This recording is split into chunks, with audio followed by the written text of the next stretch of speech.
দিদি গিয়া ঝামেলায় পড়বা। বলে কেমন ঝামেলা?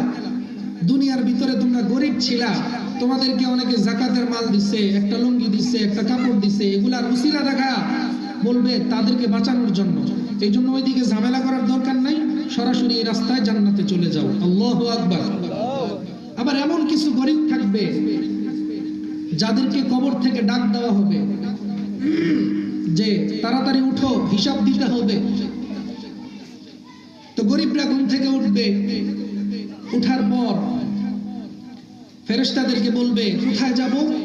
বলে কিয়ামতের ময়দানে যাও, হিসাব নিকাশ দেওয়া হবে। বলে কিসের হিসাব দিব? আমাদেরকে দুনিয়ার ভিতরে কি দেওয়া হয়েছিল যে আমরা হিসাব দিব? কি এমন সম্পদ দিয়েছিলেন, কি এমন সম্মান দিয়ে দেওয়া হয়েছিল যার হিসাব আজকে আমাকে কিয়ামতের ময়দানে দিতে হবে? কিসের? ওইদিকে যাওয়ার টাইম নাই, সরাসরি জান্নাত কোন দিকে আছে ওইটা দেখাও। ফেরেশতারা আল্লাহ তাআলাকে বলবে ওগো আল্লাহ, তারা তো ঝামেলা লাগাই দিছে, তারা তো এইদিকে আসতে চায় না। বলে কি বলে? বলে তাদের কি কোনো সম্পত্তি দেওয়া হয় নাই, সম্মান দেওয়া হয় নাই, তারা আবার কি হিসাব দিব? তাদের সঙ্গে আর বাড়াবাড়ি করো না, তাদেরকে সোজা জান্নাতে যাওয়ার ব্যবস্থা করে দাও। সুবহানাল্লাহ, সুবহানাল্লাহ। এমন গরিব আমাদের হওয়ার দরকার আছে না নাই? সমস্ত গরিবরা কিন্তু এমন না। দুইটা আয়াতের ভিতরে আল্লাহ সুন্দরভাবে বুঝাই দিয়েছেন, আমাকে সম্পদ এবং সম্মান দেওয়া হয়েছে পরীক্ষা দেওয়ার জন্য, আবার আমাকে সম্পদ এবং সম্মান থেকে বঞ্চিত করা হয়েছে তাও পরীক্ষা দেওয়ার জন্য। কখনো এটা বলা যাবে না ফায়াকুলু রাব্বি আকরামান ফায়াকুলু রাব্বি আহানা, এগুলা বলা যাবে না। এগুলা বললে আমরা পরীক্ষায় ফেল করে ফেলি।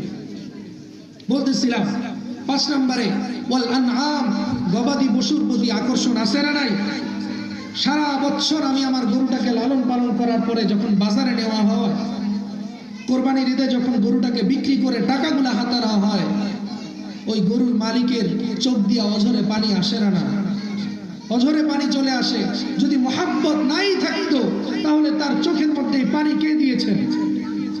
আল্লাহ তাআলা বলেন ওয়াল আনআমি ওয়াল হারথ যালিকা মাতাউল হায়াতিদ দুনিয়া ওয়াল্লাহু ইনদাহু হুসনুল মাআব।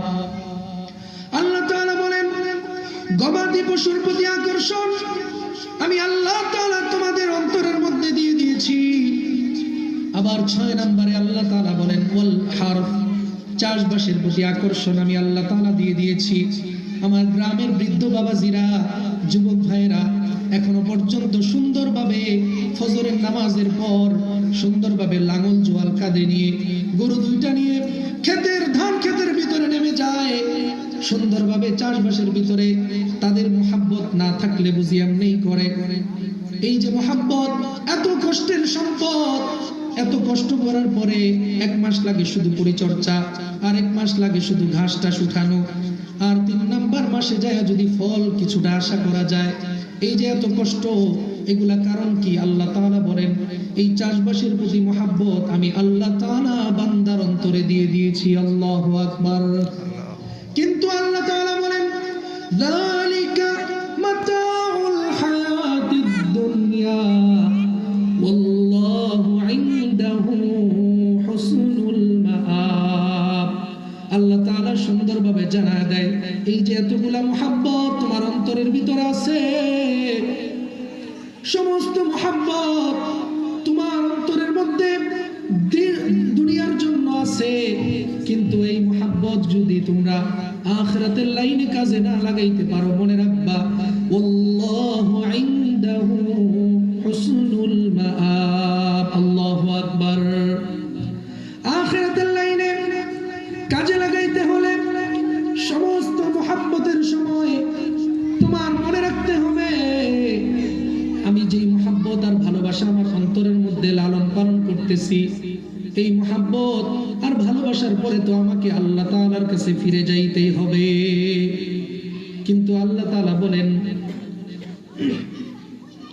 কুল আউনাব্বিউকুম বিখাইরিম মিন যালিকুম লিল্লাযীনা ইত্তাকাউ ইনদা রাব্বিহিম জান্নাতু আদনিন তাজরি মিন তাহতিহাল আনহার